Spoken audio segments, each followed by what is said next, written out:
Welcome to wishful ಅಡುಗೆ ಮನೆ. ಇವತ್ತು ಕಡಲೆಕಾಳಿಂದ ಒಂದು ಪ್ರೋಟೀನ್ ರೆಸಿಪಿ ಪ್ರತಿಭಾ. ಹೌದು ಆಶಾ, ಇವತ್ತೇ ಹೈ ಪ್ರೋಟೀನ್ ರೆಸಿಪಿನ ಮಾಡ್ತಾ ಇದ್ದೀವಿ. ನೀವು ಯಾರು ಬೇಕಾದವರು ಇದನ್ನು ಮಾಡ್ಕೊಂಡು ತಿನ್ಬೋದು, ಈಸಿಯಾಗಿ ಮಾಡ್ಕೊಂಡು ತಿನ್ಬೋದು. ಇಲ್ಲಿ ಕಡಲೆಯಲ್ಲಿ 2 ಥರ ಬರುತ್ತೆ. ಒಂದು ಬಿಳಿ ಕಡಲೆ ಅಂತ ಬರುತ್ತೆ, ಅದಕ್ಕೆ ಕಾಬೂಲಿ ಚನಾ ಅಂತೀವಿ. ಬಟ್ ಇವತ್ತು ನಾವು ಇಲ್ಲಿ ಈ ಬ್ರೌನ್ ಕಲರ್ ಕಡಲೆನ ತಗೊಂಡಿದ್ದೀವಿ. ಸೊ ಇದು ಸೌತಲ್ಲಿ ಜಾಸ್ತಿ ಯೂಸ್ ಮಾಡ್ತಿರಲ್ಲ ಆಶಾ? ಹೌದು ಪ್ರತಿಭಾ, ಕಡಲೆಕಾಳು ಗೊಜ್ಜು, ಕಡಲೆಕಾಳು ಹುಳಿ ಅಥವಾ ಉಸುಳಿನೂ ಆಸ್ ಅ ಸ್ನ್ಯಾಕ್ಸ್ ಅಂತ ಮಾಡ್ತೀರಾ. ಸೊ ನೋಡಿ, ಇವತ್ತೇ ನಾವು ಅದು ಯಾವುದು ಮಾಡಂಗಿಲ್ಲ. ಸೊ ಈ ಕಡಲೆಯಿಂದ ಒಂದು ಹೈ ಪ್ರೋಟೀನ್ ರೆಸಿಪಿನ ಕಡಿಮೆ ಟೈಮಲ್ಲಿ, ಕಡಿಮೆ ಇಂಗ್ರೀಡಿಯೆಂಟ್ಸಲ್ಲಿ ದಿಢೀರಂತ ಎನಿ ಟೈಮ್ ಮಾಡ್ಕೊಂಡು ತಿನ್ನುವಂಥದ್ದು ಒಂದು ರೆಸಿಪಿನ ನಾನು ನಿಮ್ಗೆ ಇವತ್ತು ಹೇಳ್ಕೊಡ್ತಾ ಇದ್ದೀನಿ. ತುಂಬ ಹೆಲ್ದಿ ರೆಸಿಪಿ ಇದೆ. ಒಂದು ಸರ್ತಿ ಟ್ರೈ ಮಾಡಿದರೆ ನೀವು ಇದನ್ನು ವಾರಕ್ಕೆ 3 ಇಂದ 4 ಸಲ ಮಾಡ್ಕೊಂಡು ತಿಂತೀರಾ, ಅಷ್ಟು ಈಸಿ ರೆಸಿಪಿ ಇದೆ. ಯಾವ ಥರ ಮಾಡೋದು ಅಂತ ನೋಡೋಣ ಬನ್ನಿ. ಇದು ಕಡಲೆ ಇದೆಯಲ್ಲ, ಇದು ನೈಟಕ್ಕೆ ನಾನು ನೆನೆಯೋಕೆ ಹಾಕಿದ್ದೆ. ಸೊ ಇವಾಗ ನೀವು ಸಂಜೆ ತಿಂತೀನಿ ಅಂದರೆ ಬೆಳಗ್ಗೆ ನೆನೆ ಹಾಕಿ ಸಂಜೆ ಮಾಡ್ಕೋಬೋದು. ಅಥವಾ ಮಾರ್ನಿಂಗ್ ಬ್ರೇಕ್ಫಾಸ್ಟ್ಗೆ ಕೆಲವೊಬ್ಬರು ಹೈ ಪ್ರೋಟೀನ್ ರೆಫರ್ ಮಾಡ್ತಾರೆ. ಸೊ ಅವ್ರು ಅಂದರೆ ನೈಟ್ ನೆನೆಸಿ ನೀವು ಬೆಳಗ್ಗೆ ಬ್ರೇಕ್ಫಾಸ್ಟ್ ಕೂಡ ಮಾಡ್ಕೋಬೋದು. ಸೊ ಇವಾಗ ಇದು ಕಡಲೆನ ಒಂದು ಸರ್ತಿ ತೊಳ್ಕೊಂಡು ಬರೋಣ. ಸೊ ನೋಡಿ, ಕಡಲೆನ ತೊಳ್ಕೊಂಡು ಬಂದಿರೋದು, ಇದ್ರ ಒಳಗಡೆ ಕಡಲೆನ ನಾವು ಸೆಪ್ರೇಟ್ ಮಾಡ್ಕೋಬೇಕು, ನೀರನ್ನು ಜಾನಿಸ್ಕೋಬೇಕು ಆಶಾ ಎಲ್ಲಾನು. ಸೊ ನೋಡಿ, ಒಂದು ಜಡಿಯಲ್ಲಿ ನಾವೆಲ್ಲ ಕಡಲೆನ ನೀಟಾಗಿ ಸೆಪ್ರೇಟ್ ಮಾಡ್ಕೊಳ್ಳೋಣ. ಈ ಥರ ಹಸಿದೇ ಇರಬೇಕು, ಜಾಸ್ತಿ ಏನು ನೀರು ಇರಬೇಕು ಅಂತೇನಿಲ್ಲ, ಯಾಕಂದ್ರೆ ನಾವು ಮುಂದೆ ರೆಸಿಪಿಗೆ ಇದಕ್ಕೊಂದು ಸ್ವಲ್ಪ ನೀರು ಹಾಕ್ತಾನೆ ಇದ್ದೀವಿ. ಸೊ ಹಾಗಾಗಿ ನೀವು ಕ್ವಾಂಟಿಟಿನ ನೋಡಿಬಿಟ್ಟು ಇವತ್ತಿನ ರೆಸಿಪಿನ ಮಾಡ್ಕೋಬಹುದು. ಸೊ ಇಲ್ಲಿ ಇವಾಗ ಈ ಕಡಲೆ ಆಗಿದೆಲ್ಲ, ಇದನ್ನ ಪಕ್ಕಕ್ಕಿಟ್ಟು ನೆಕ್ಸ್ಟ್ ಏನು ಮಾಡೋದು ಅಂತ ನೋಡೋಣ. ನೋಡಿ, ಒಂದು ಮಿಕ್ಸಿ ಜಾರನ್ನ ತಗೋಬೇಕು. ಇದ್ರ ಒಳಗಡೆ 1 ಕಪ್ ಆಗೋಷ್ಟು ನಾನು ಕಡಲೆನ ಹಾಕೊಂಡಿರೋದು, ನೆನೆಸಿರೋ ಕಡಲೆ. ಹೌದು, ಇದಕ್ಕೇನೆ 1 ಕಪ್ಪದಷ್ಟು ರವೆನ ಹಾಕೊಳ್ಳೋಣ. ಸೂಜಿ ಅಂತೀವಲ್ಲ, ನೀವು ದಪ್ಪ ಇದ್ರೆ ದಪ್ಪ ರವೆನ ಹಾಕೋಬಹುದು, ಸಣ್ಣ ಇದ್ರೆ ಚಿರೋಟಿ ರವೆ ಕೂಡ ಹಾಕೋಬಹುದು. ಬಟ್ ಇಲ್ಲಿ ನಾನು ದಪ್ಪ ರವೆ ಹಾಕೋತಾ ಇದ್ದೀನಿ. 1 ಕಪ್ಪದಷ್ಟಿದೆ. ಸೊ ಎಷ್ಟು ರವೆ ತಗೊಂಡಿದ್ದೀವಿ ಅಷ್ಟೇ ಇಲ್ಲಿ ಮೊಸರು ಕೂಡ ಹಾಕೋತಾ ಇದ್ದೀನಿ. ಮೊಸರು ತುಂಬ ಹುಳಿ ಇರಬಾರ್ದು, ನಾರ್ಮಲ್ ಇರಬೇಕು. ಇವಾಗ ಇದಕ್ಕೇನೆ 1 ಸ್ಪೂನ್ ಅಷ್ಟು ಜೀರಿಗೆ ಹಾಕೊಳ್ಳೋಣ. ಖಾರಕ್ಕೆ ಹಸಿಮೆಣಸಿನ್ಕಾಯಿನ ಹಾಕೊಳ್ಳೋಣ. ಸ್ವಲ್ಪ ಕರಿಬೇವಿನ ಎಲೆನ ಹಾಕೊಳ್ಳೋಣ. ಹೆಲ್ತಿಗೆ ತುಂಬ ಒಳ್ಳೆಯದು ಕರಿಬೇವು, ಕೂದಲಿಗಾಗಲಿ, ಆಮೇಲೆ ನಮ್ದು ಹಿಮೋಗ್ಲೋಬಿನ್ ಇಂಪ್ರೂವ್ ಮಾಡೋಕ್ಕೆ ತುಂಬ ಒಳ್ಳೆಯದು ಆಶಾ. ಆಮೇಲೆ 1-2 ಬೆಳ್ಳುಳ್ಳಿನ ಹಾಕೊಳ್ಳೋಣ. ಬೆಳ್ಳುಳ್ಳಿ ತಿನ್ನಲ್ಲ ಅನ್ನೋರು ಸ್ಕಿಪ್ ಮಾಡ್ಕೋಬೋದು. ಆಮೇಲೆ ಒಂದು ಸ್ವಲ್ಪ ಶುಂಠಿ, ಸ್ವಲ್ಪ ಹಿಂಗನ್ನು ಹಾಕೊಳ್ಳೋಣ. ಯಾಕಂದ್ರೆ ನಾ ಹೇಳ್ದಲ್ಲ ಗ್ಯಾಸ್ಟ್ರಿಕ್ ಆಗುತ್ತೆ ಅಂತ ಹೇಳ್ತಾರೆ ಅಂತ ಹೇಳ್ಬಿಟ್ಟು. ಸೊ ಹಿಂಗೆ ಹಾಕೊಳ್ಳೋದ್ರಿಂದ ಯಾರಿಗಾದ್ರೆ ಗ್ಯಾಸ್ಟ್ರಿಕ್ ಪ್ರಾಬ್ಲಮ್ ಆಗ್ತಿದ್ರೆ ಅದನ್ನು ಆಗಂಗಿಲ್ಲ. ಸೊ ಸ್ವಲ್ಪ ಹಿಂಗು, ರುಚಿಗೆ ಎಷ್ಟು ಬೇಕೋ ಅಷ್ಟು ಉಪ್ಪನ್ನು ನೋಡಿಬಿಟ್ಟು ಹಾಕೊಳ್ಳಿ. ಸ್ವಲ್ಪ ಕೊತ್ತಂಬರಿ ಸೊಪ್ಪು, ಒಂದು ಸ್ವಲ್ಪ ನೀರನ್ನು ಹಾಕ್ಕೊಂಡು ಇದನ್ನ ನಾವು ನೈಸಾಗಿ ರುಬ್ಕೊಂಡು ಬರಬೇಕು. ಸೊ ನಾರ್ಮಲ್ ಆಗಿ ನಾವು ಹೆಂಗೆ ದೋಸೆಗೆಲ್ಲ ರುಬ್ಕೊಂಡು ಬರ್ತೀವಲ್ಲ ಆ ಥರ ರುಬ್ಕೊಂಡು ಬರಬೇಕು. ಬಟ್ ಜಾಸ್ತಿ ನೀರನ್ನು ಹಾಕೋಬೇಡಿ, ಯಾಕಂದ್ರೆ ಇದೊಂದು ಸ್ವಲ್ಪ ಗಟ್ಟಿ ಇರಬೇಕು. ನೋಡಿ, ಈ ಥರ ರುಬ್ಕೊಂಡು ಬರಬೇಕು. ತುಂಬ ಸಣ್ಣನೂ ಇಲ್ಲ, ತುಂಬ ದಪ್ಪ ಆಗೇನೂ ಇಲ್ಲ. ನೀವು ನಾರ್ಮಲ್ ಆಗಿ ದೋಸೆಗೆ ಹೆಂಗೆ ರುಬ್ಕೊಂಡು ಬರ್ತೀರಾ ಅದೇ ಥರ ರುಬ್ಕೊಂಡು ಬಂದಿರೋದು. ಇದನ್ನ ಇವಾಗ ಒಂದು ಬಾಣಲೆಯಲ್ಲಿ ತಕ್ಕೊಳ್ಳೋಣ. ನೋಡಿ, ಇವಾಗ ಇದು ನಮ್ಮದು ಹೈ ಪ್ರೋಟೀನ್ ಬ್ಯಾಟರನ್ನು ಒಂದು ಬಾಣಲೆಯಲ್ಲಿ ತಕ್ಕೊಳ್ಳೋಣ. ಸೊ ಇನ್ನೂ ನೀವು ಯಾರು ನಮ್ಮದು ವಾಟ್ಸಪ್ ಗ್ರೂಪ್ ಲಿಂಕನ್ನು ಜಾಯಿನ್ ಆಗಿಲ್ಲ ಅಂದರೆ ಡಿಸ್ಕ್ರಿಪ್ಷನ್ ಬಾಕ್ಸಲ್ಲಿ ವಿಶ್ಫುಲ್ ಅಡುಗೆ ಮನೆ ವಾಟ್ಸಪ್ ಗ್ರೂಪ್ ಲಿಂಕನ್ನು ಕೊಟ್ಟಿದ್ದೀನಿ. ಅದ್ರ ಮೇಲೆ ಕ್ಲಿಕ್ ಮಾಡಿದರೆ ಸಾಕು, ನೀವು ನಮ್ಮ ಜೊತೆ ಕನೆಕ್ಟ್ ಆಗ್ತೀರಾ. ಸೊ ಇವಾಗ ಪರ್ಸ್ನಲ್ ಆಗಿ ಕೂಡ ನನಗೆ ಇಬ್ಬರು ಮೆಸೇಜ್ ಹಾಕಿದ್ರು, ಯಾಕಂದರೆ ನಾನು ಡಿಸ್ಕ್ರಿಪ್ಷನ್ ಬಾಕ್ಸಲ್ಲಿ ವಾಟ್ಸಪ್ ನಂಬರ್ ಕೊಟ್ಟಿದ್ದೆ. ಸೊ ಆ ಟೈಮಲ್ಲಿ ಅವರು ಮೆಸೇಜ್ ಹಾಕಿದ್ರು, ಹೈ ಪ್ರೋಟೀನ್ ರೆಸಿಪಿನ ತೋರಿಸಿ, ನಮ್ಮದು 4 ರಿಂದ 5 ವರ್ಷದ್ದು ಮಕ್ಕಳಿದ್ದಾರೆ ಅಂತ ಹೇಳ್ಬಿಟ್ಟು ಒಬ್ಬರು ಮೆಸೇಜ್ ಹಾಕಿದ್ರು. ಸೊ ಅವ್ರ ಮಕ್ಕಳಿಗೆ ಅವರು ಈ ಥರ ಹೈ ಪ್ರೋಟೀನು ಏನಾದರೂ ಕೊಡಬೇಕು, ಅಥವಾ ಅವ್ರು ಪನ್ನೀರು ತಿನ್ನಂಗಿಲ್ಲಂತೆ.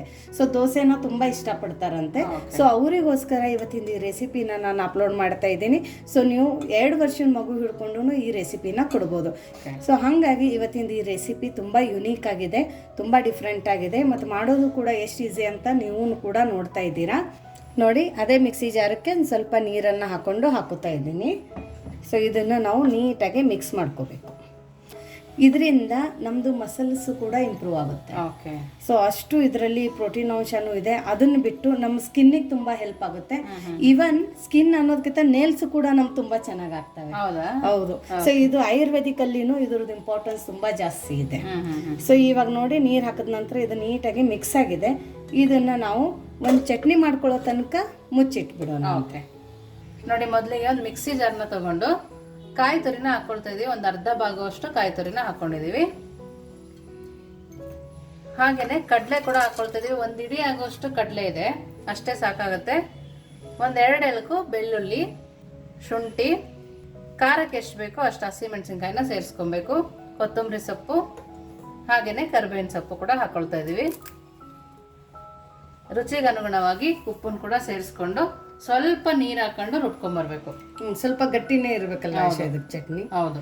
ಸೊ ಇದನ್ನ ನಾವು ನೀರು ಹಾಕೊಂಡು ರುಬ್ಕೊಂಡು ಬರೋಣ. ನೋಡಿ ಈ ಥರ ಗಟ್ಟಿ ಚಟ್ನಿ ರುಬ್ಕೊಂಡು ಬಂದಿರೋದು. ನೀವು ಬೇಕಂದ್ರೆ ಇನ್ನೊಂದು ಸ್ವಲ್ಪ ಅಳಸ್ಬೇಕಂದ್ರೂ ಮಾಡ್ಕೋಬಹುದು ಚಟ್ನಿ. ಹೌದು, ಬಟ್ ಇವತ್ತಿನ ಈ ರೆಸಿಪಿಗೆ ಒಂದು ಸ್ವಲ್ಪ ಗಟ್ಟಿ ಇದ್ರೆ ತುಂಬಾ ಸಖತ್ತಾಗಿ ಟೇಸ್ಟ್ ಬರುತ್ತೆ. ಸೊ ಇದನ್ನ ನಾವು ಒಂದು ಬೌಲಿಗೆ ತಕ್ಕೊಳ್ಳೋಣ. ಆಮೇಲೆ ಯಾರಿಗಾದ್ರೆ ಚಟ್ನಿಗೆ ಒಗ್ಗರಣೆ ಬೇಕಂದ್ರೆ ನೀವು ಒಗ್ಗರಣೆ ಹಾಕೋಬಹುದು. ಬಟ್ ಇವತ್ತು ನಾನು ಒಗ್ಗರಣೆ ಹಾಕೋತಾ ಇಲ್ಲ, ಇದೇ ಥರನೇ ಯೂಸ್ ಮಾಡ್ತಾ ಇದ್ದೀನಿ. ನೋಡಿ ಇಲ್ಲಿ ನಾನು ಕಬ್ಬಿಣದ ತವೆನೇ ಬಳಸ್ತಾ ಇದ್ದೀನಿ. ನಾನ್ ಸ್ಟಿಕ್ ಏನು ತಗೊಂಡಿಲ್ಲ, ಕಬ್ಬಿಣದ ತವೆ ಇದೆ. ಡೈಲಿ ನಾವು ಚಪಾತಿ ಎಲ್ಲ ಮಾಡಿದರೆ ದೋಸೆ ಆಗಲಿ ಉತ್ತಪ್ಪ ಆಗಲಿ ಈ ತವೆ ಮೇಲೆ ತುಂಬ ಚೆನ್ನಾಗಿ ಬರುತ್ತೆ.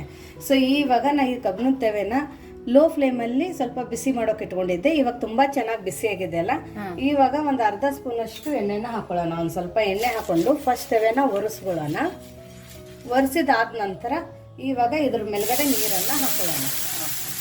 ಯಾಕಂದರೆ ಇದು ನಾರ್ಮಲ್ ಟೆಂಪ್ರೇಚರ್ಗೆ ತವೆ ಬರಬೇಕು. ಆವಾಗ ನಮ್ಮ ದೋಸೆ ಅದೆಲ್ಲ ತುಂಬ ಕ್ರಿಸ್ಪಿಯಾಗಿ ತುಂಬ ಚೆನ್ನಾಗಿ ಬರುತ್ತೆ. ಇವಾಗ ಮತ್ತೆ ಎಣ್ಣೆ ಹಚ್ಚೋ ಅವಶ್ಯಕತೆ ಏನಿಲ್ಲ. ಇವಾಗ ನಾವು ಮಾಡ್ಕೊಂಡು ಇಟ್ಕೊಂಡಿದ್ದೀವಲ್ಲ, ಇದು ಹೈ ಪ್ರೋಟೀನ್ ದೋಸೆ ಬ್ಯಾಟರು, ಇದನ್ನು ಹಾಕೊಳ್ಳೋಣ.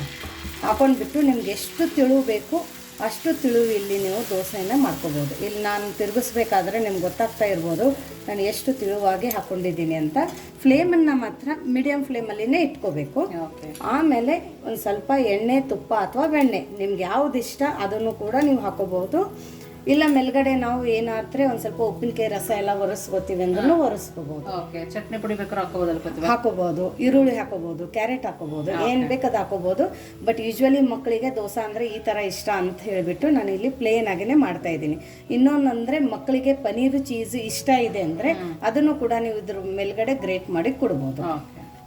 ಸೊ ಇದನ್ನ ನಾವು ಮೀಡಿಯಂ ಫ್ಲೇಮಲ್ಲಿ ಒಂದು ಸ್ವಲ್ಪ ಕೆಂಪು ಕಲರ್ ಬರೋ ತನಕ ಇದೇ ತರ ಬಿಟ್ಬಿಡ್ಬೇಕು. ಸೊ ನೋಡಿ ಸುತ್ತ ಎಲ್ಲ ಕೆಂಪು ಕಲರ್ ಬಂದಿದೆ.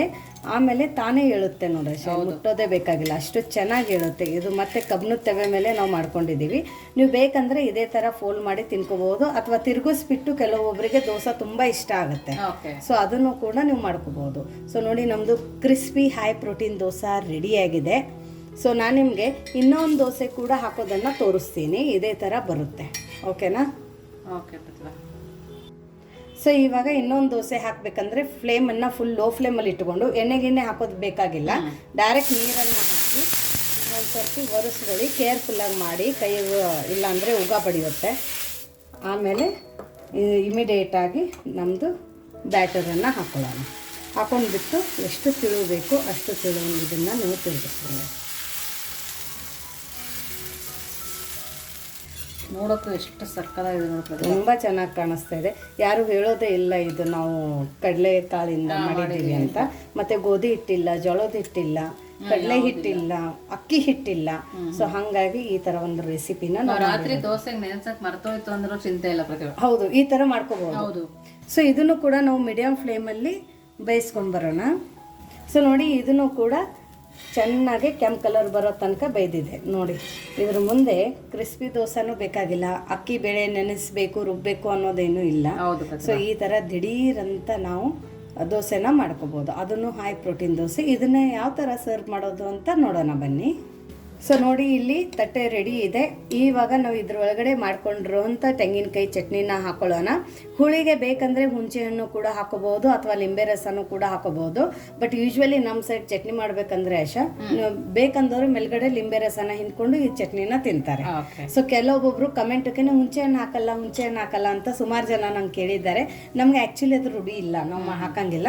ಜಾಸ್ತಿ ಹೊತ್ತು ಚಟ್ನಿನ ಉಳಿಬೇಕು ಅಂದೋದಕ್ಕೆ ನಾವು ಹುಣಸೆ ಹಣ್ಣನ್ನು ಹಾಕಿ ಮಾಡಿಟ್ಕೋತೀವಿ. ಇವನ್ ಬೇಸಿಗೆಯಲ್ಲಷ್ಟು ಒಂದ್ ಸ್ವಲ್ಪ ಯೂಸ್ ಮಾಡ್ತೀವಿ, ಯಾಕಂದ್ರೆ ಚಟ್ನಿ ಬೇಗ ಹಳಸುತ್ತೆ ಅಂತ ಹೇಳಿ. ಬಟ್ ಇವಾಗ ಥಂಡಿಗಾಲಕ್ಕೆ ಇಮಿಡಿಯೇಟ್ ಆಗಿ ತಿನ್ನೋಕೆ ನಾವು ಇದ್ರ ಒಳಗಡೆ ಹುಳಿನೇ ಹಾಕಲ್ಲ. ಸೊ ಬೇಕಂದವರು ಲಿಂಬೆ ರಸ ಅಥವಾ ಹುಣಸೆ ಹಣ್ಣನ್ನು ಹಾಕೊಂಡು ಚಟ್ನಿನ ಮಾಡ್ಕೋಬಹುದು. ನೋಡಿ ಇನ್ನೊಂದ್ರ ಒಳಗಡೆ ನಾನು ಸೋರೆಕಾಯಿ ಪಲ್ಯನ ಮಾಡಿದ್ದೆ ಆಶಾ. ಇದು ಮಹಾರಾಷ್ಟ್ರೀಯನ್ ಸ್ಟೈಲ್ ಅಲ್ಲಿ ಸೋರೆಕಾಯಿ ಪಲ್ಯ ನಮ್ಮ ಮಸಾಲೆ ಖಾರನ ಬಳಸ್ಬಿಟ್ಟು ಮಾಡ್ಕೊಂಡಿರುವಂತ ಪಲ್ಯ. ಇದಕ್ಕೆ ನಮ್ಮ ಮಸಾಲೆ ಉತ್ತರ ಕರ್ನಾಟಕದ ಒಂದು ಮಸಾಲೆ ಖಾರ ಇದ್ರೆ ನಾವು ಈ ತರ ಪಲ್ಯಗಳನ್ನ ಮಾಡ್ಕೋಬಹುದು. ದೋಸೆ ಜೊತೆ ತುಂಬಾ ಸಖತ್ತಾಗಿರುತ್ತೆ. ಮತ್ತೆ ಇದು ಸೋರೆಕಾಯಿನೂ ಹೆಲ್ತ್ ತುಂಬಾ ಒಳ್ಳೇದು. ಸೊ ಹಂಗಾಗ್ಬಿಟ್ಟು ನಾ ಇವತ್ತೇ ಸೋರೆಕಾಯಿ ಪಲ್ಯನ ಈ ತರ ಗ್ರೇವಿ ಫಾರ್ಮ್ ಅಲ್ಲಿ ಮಾಡಿರೋದು. ಸೊ ನೋಡಿ, ಇದು ಸೋರೆಕಾಯಿ ಪಲ್ಯ ನೋಡೋಕೆ ಎಷ್ಟು ಟೆಂಪ್ಟಿಂಗ್ ಆಗಿದೆ. ಬಾಯಲ್ಲಿ ನೀರು ಬರ್ತಾ ಇದ್ರೆ ನಿಮಗೆ ಈ ರೆಸಿಪಿ ಬೇಕಂದ್ರೆ ಕಮೆಂಟ್ ಮೂಲಕ ನಮಗೆ ತಿಳಿಸಿ. ಈ ವಿಡಿಯೋ ಕೂಡ ನಾವು ತುಂಬಾ ಬೇಗ ಅಪ್ಲೋಡ್ ಮಾಡ್ತೀವಿ. ಮತ್ತೆ ಇದು ಮಾಡೋಕೆ ನಿಮ್ಗೆ ಹಾರ್ಡ್ಲಿ ಒಂದು 10 ನಿಮಿಷ ಇದ್ರೆ ಸಾಕು, ಈ ರೆಸಿಪಿ ಕೂಡ ರೆಡಿ ಆಗುತ್ತೆ.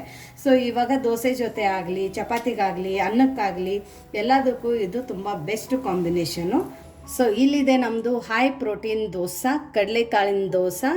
ಯಾವುದೇ ಥರ ಹಿಟ್ಟನ್ನು ಬಳಸದೆ ಮಾಡ್ಕೊಂಡಿರೋಂಥದ್ದು ಒಂದು ದೋಸೆ ಇದು. ಸೊ ನೋಡಿ ಇಲ್ಲಿ ಎಷ್ಟು ಕಲರ್ಫುಲ್ಲಾಗಿ, ಎಷ್ಟು ಪರ್ಫೆಕ್ಟ್ ಕಲರಲ್ಲಿ ನಮ್ದು ಇದು ಕಡಲೆಕಾಳಿನ ದೋಸೆ ರೆಡಿ ಆಗಿದೆ. ಅಷ್ಟೇ ಕ್ರಿಸ್ಪಿಯಾಗಿ ಕೂಡ ಇದೆ. ಇಲ್ಲಿ ನೋಡೋಕೆ ಗೊತ್ತಾಗ್ತಿದೆ ಪ್ರತಿಭಾ ಕ್ರಿಸ್ಪಿ. ಹೌದು, ಸೌಂಡ್ ನೋಡಿ ನೋಡಿ ಎಷ್ಟು ಚೆನ್ನಾಗಿ ಕ್ರಿಸ್ಪಿ ಆಗಿದೆ ಅಂದರೆ ಬಾಯಲ್ಲಿ ಕುರುಮ್ ಅಂತ ಮಕ್ಕಳು ಚಟ್ನಿನೂ ಬೇಡ ಪಲ್ಯನೂ ಬೇಡ ಅದೇ ಥರ ತಿನ್ಕೋತೀವಿ ಅಂತ ತಿನ್ಕೋತಾರೆ. ಅಷ್ಟು ಒಳ್ಳೆ ಇದು ರೆಸಿಪಿ ಆಗಿದೆ. ಬಾಯಿಯಲ್ಲಿ ಹಲ್ಲಿಲ್ಲ ಅಂದವ್ರಿಗೂ ಕೂಡ ನೀವು ಇದೇ ಹಿಟ್ಟಿಂದ ಸಾಫ್ಟಾಗಿ ಉತ್ತಪ್ಪ ಥರ ಕೂಡ ಮಾಡಿಕೊಡ್ಬೋದು. ಸೊ ಅಷ್ಟು ಒಳ್ಳೆ ರೆಸಿಪಿ ಇದೆ, ಹೈ ಪ್ರೋಟೀನ್ ರೆಸಿಪಿ ಇದೆ.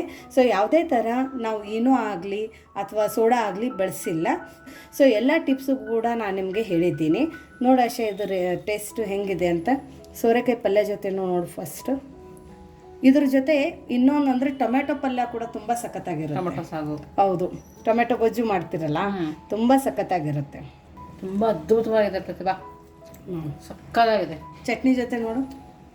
ಸೊ ನೋಡಿ, ಈ ಥರ ಒಂದು ರೆಸಿಪಿನ ಮಾಡಿ ನೀವು ಬ್ರೇಕ್ಫಾಸ್ಟ್ಗೆ, ಲಂಚ್ಗೆ, ಡಿನ್ನರ್ಗೆ ಅಥವಾ ಈವ್ನಿಂಗ್ ಟೈಮಲ್ಲಿ ಸ್ನ್ಯಾಕ್ಸ್ ಮಾಡೋ ಬದಲು ಈ ಥರ ಒಂದು ರೆಸಿಪಿನ ಮಾಡಿ ಇದ್ರ ಮೇಲ್ಗಡೆ ಚೀಸು ಪನ್ನೀರು ಗ್ರೇಟ್ ಮಾಡಿಬಿಟ್ಟು ರೋಲ್ ಮಾಡಿ ಕೂಡ ನೀವು ಮಕ್ಕಳಿಗೆ ಕೊಡ್ಬೋದು. ಎನಿ ಟೈಮ್ ತಿನ್ನುವಂಥದ್ದು ಇದೊಂದು ಹೆಲ್ದಿ ರೆಸಿಪಿ. ಮತ್ತು ತುಂಬ ಕಡಿಮೆ ಎಣ್ಣೆಯಲ್ಲಿ ಮಾಡ್ಕೊಂಡಿರೋಂಥದ್ದು ಒಂದು ರೆಸಿಪಿ ಇದು. ಚಟ್ನಿ ಜೊತೆಗೂ ಸೂಪರ್ ಪ್ರತಿಭಾ, ಚೆನ್ನಾಗೈತಾ? ಯಾವುದ್ರ ಜೊತೆ ಬೇಕಾದ್ರೂ ಕಾಂಬಿನೇಷನ್ ಆಗುತ್ತೆ. ಸೊ ನಿಮಗೆ ಇವತ್ತಿಂದ ಈ ಹೈ ಪ್ರೋಟೀನ್ ರೆಸಿಪಿ ಹೇಗೆ ಅನ್ನಿಸ್ತು ಅಂತ ಕಮೆಂಟ್ ಮೂಲಕ ತಿಳಿಸೋದನ್ನು ಮರಿಬೇಡಿ. ಇನ್ನೂ ನೀವು ನಮ್ಮ ಚಾನಲ್ನ ಲೈಕ್ ಮಾಡಿಲ್ಲ ಅಂದರೆ ಲೈಕ್ ಮಾಡಿ, ಶೇರ್ ಮಾಡಿ, ಸಬ್ಸ್ಕ್ರೈಬ್ ಮಾಡಿ. ವಿಶ್ಫುಲ್ ಅಡುಗೆ ಮನೆಗೆ ಥ್ಯಾಂಕ್ ಯು.